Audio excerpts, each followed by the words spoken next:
from Taiwan, I'm Liao with news from here in Taiwan and around the world. India has carried out military strikes on 9 locations in Pakistan, killing at least 26 people and injuring 46 more. Tensions are now running high between the two nuclear-armed neighbors. Adil Brar brings us more. Explosions shake the valleys and people flee for safety as India and Pakistan exchange artillery fire across their disputed border in Kashmir. India says it carried out airstrikes against 9 terrorist targets in Pakistan in response to a deadly attack on tourists 2 weeks ago in India-controlled Kashmir. Residents in Pakistan's Muzaffarabad woke up to the sound of those airstrikes. And all of us were asleep when we heard a noise. We wondered what had happened. I thought maybe some accident had occurred. Then a fire broke out and we stepped outside a little. Soon after, another explosion shook the entire house.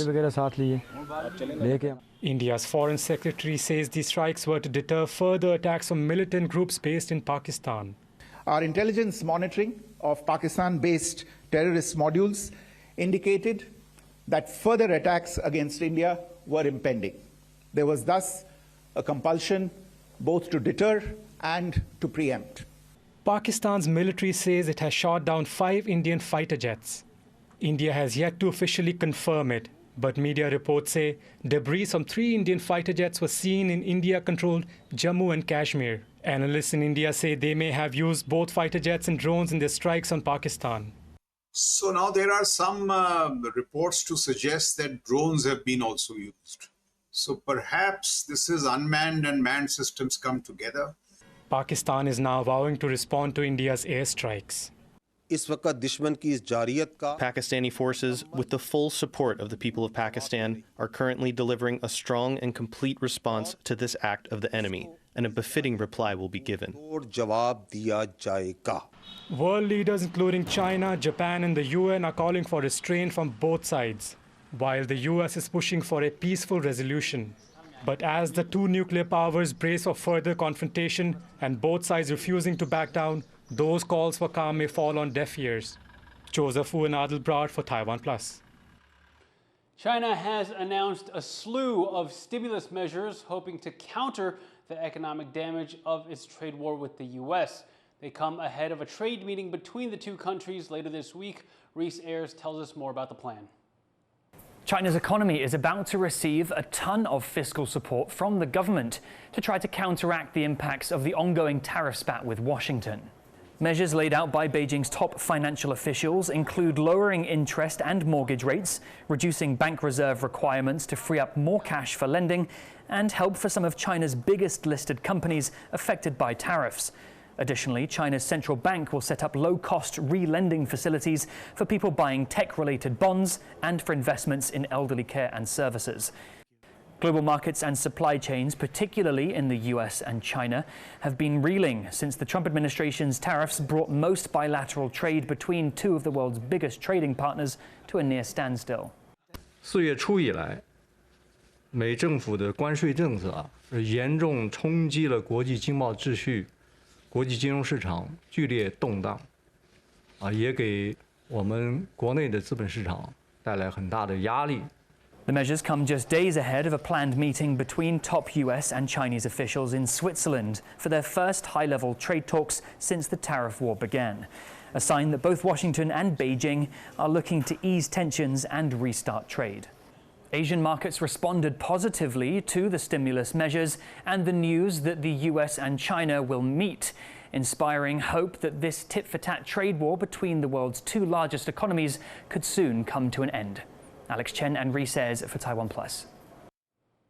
Amid several ongoing investigations into alleged fraud in Taiwan's mass recall movement, the head of the Central Election Commission says election officials are just following standard procedure. 那个个栏就是用打字的，对，然后最后本人签名或盖章，对，那只要是用打字的，然后最后是亲自盖章，这个是合格的联署书，对不对？对啊，那这样的话，你要怎么去查它是不是伪造？你要怎么去查它是不是有问题？签名查对人员，他们会做辨识。 The Central Election Commission has flagged 41 recall petitions for containing either fake signatures or names of dead people. Prosecutors have searched several local offices of the opposition Kuomintang. A few individuals involved in recall campaigns against KMT lawmakers have also been questioned for alleged forgery. The deadline to submit second-stage signatures for 50 lawmaker recall campaigns is approaching. That will determine whether lawmakers' positions will go to a vote. A new Taiwan-Japan tech group aims to boost communication and strengthen supply chains across the region's growing semiconductor industry. 这个平台呢，也可以迅速凝聚业者的问题、业者的需要啊，同时直接反映给政府，同时也知道政府在做些什么事，可以从政府拿到这个资讯。那么同样的，也可以直接跟日本交流啊，日本的相对的组织，那他也可以直接反映政府。 Frank Xie, a senior advisor to President Lai Ching-te and Taiwan's former representative to Japan, oversaw the founding of the Taiwan-Japan Semiconductor and Technology Association. The project is touted as a major step for Lai's policy of strengthening supply chains with like-minded countries. The platform's functions include consultation, coordination, information sharing, and addressing barriers to the industry. Parents of small children face tough choices when daycares suddenly close due to an outbreak of illness. Taking time off work isn't always easy, and activists say it's often women who are left to handle the situation. Now, labor and women's groups are calling for more flexible leave to let parents handle sudden crises without added pressure from work. John Van Trist reports. Getting a spot in one of Taiwan's daycare centers is hard enough, but for many parents, that's just the start of the challenge.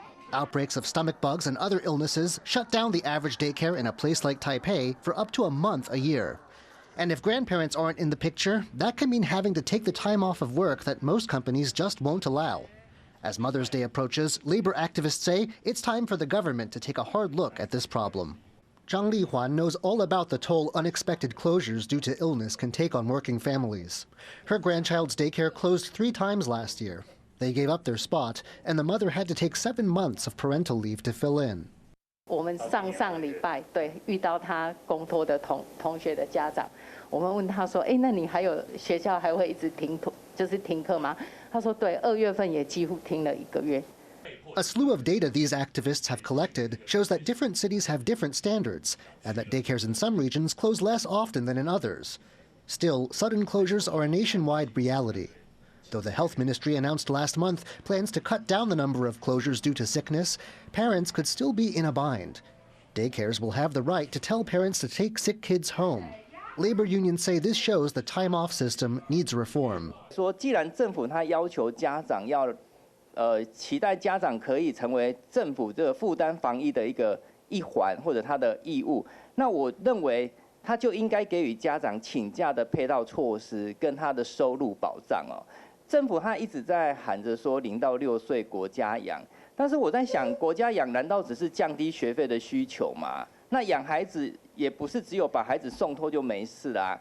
Asked for comment, the Labor Ministry told TaiwanPlus that 1. The law already guarantees parental leave, family care leave, and reduced or adjusted working hours.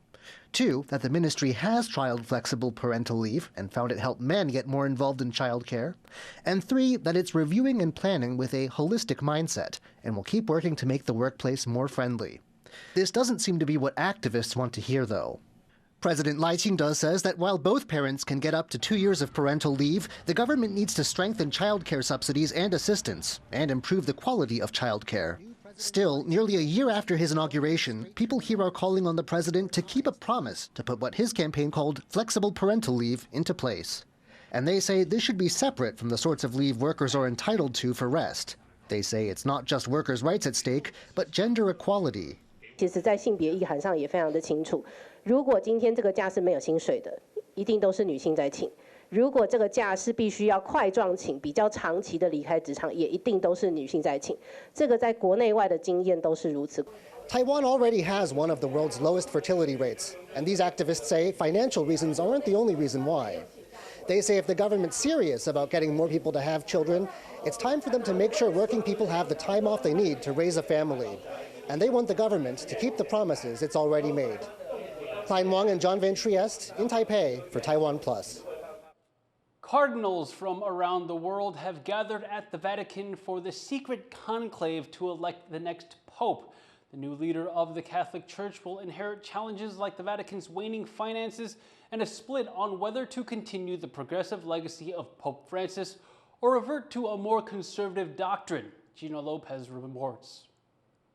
2 weeks after burying one of the most popular popes in modern history, more than 100 cardinals from around the world are set to elect his replacement in Rome.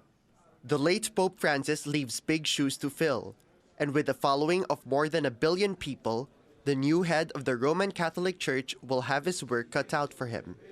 Francesco, il mondo va sempre si sviluppa, dunque ogni giorno ci sono delle novità. Lui deve leggere, il Papa deve leggere i segni dei tempi per avere una risposta giusta e non essere chiuso nel suo palazzo. Hundreds of faithful have gathered in St. Peter's Square, optimistic that the cardinals will make the right choice. Pautada para nuestro nuevo Papa. Ojalá sea un proceso dirigido y guiado por el Santo Espíritu de Dios y que le dé a todos esos cardenales que van a estar ahí reunidos esa sabiduría, ese discernimiento para escoger a nuestro sucesor de Papa Francisco, el cual con mucha tristeza, ¿verdad? Extrañamos. The papal conclave is a closed-door assembly in the Sistine Chapel, where cardinals under the age of 80 vote in secret for the next pontiff. They are secluded for the duration of the process. To be elected, a 2/3 majority will be needed. The vote can last from as little as 2 days to a few weeks. Compared to previous conclaves, this one is more diverse, with 15 nations represented for the first time by their cardinal electors, most of them from the global south. Many of the cardinals who now make up the electing body were appointed by Pope Francis and have never met each other, leading some to suggest that this conclave might take longer than previous ones. What it seems to mean is that they have agreed among themselves that they need more time to get to know each other, because they could have started earlier. They decided to stretch it out. The next pope will face multiple pressing issues. The Vatican is facing a budget shortfall and growing liabilities for its pension fund, with Pope Francis creating a fundraising commission earlier this year to address the matter. The Church is also seeing a shift in its demographics.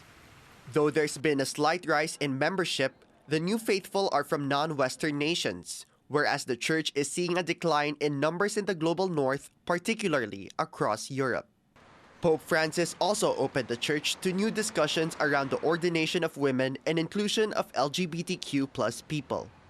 And he elevated climate change to a moral issue and denounced unchecked capitalism. While some Catholics have criticized Pope Francis' reforms, others have celebrated them and hope for a new pope who will continue his legacy. Observers say that no matter which direction the papacy will take, he who fills the role will carry great influence, especially amid ongoing turmoil around the world. The Pope is also very well listened and respected in the civil world. So, for example, negotiation on wars and peace, the Pope is always one of the leaders that will help nations have a dialogue instead of war.